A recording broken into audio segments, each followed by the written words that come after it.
ni étalon gagné nous sondia manquant ye Bobo Dioulasso nous sondia mi Burkina be o mena ka ye ni onya e lakana balia bolo Issa Zono ale dusu ka di le flan na kosobe mo be an sigini me tuma be cibara mi mandi na bna longo lo fana ne ale bi mo stressé ko jugu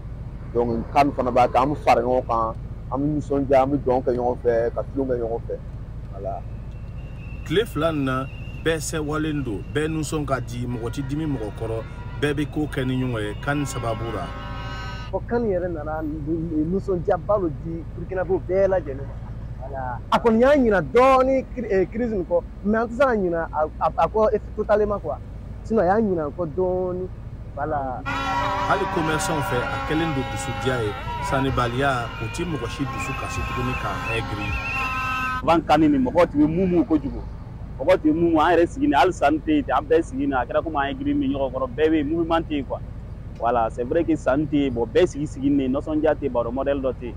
mais depuis kan nana premier tour nin kɔni tanna ten alhamdulilayi hali san yɛrɛ mɔgɔ b'a nisɔndiyara quoi n'a sigira a b'ale barow kɛ bon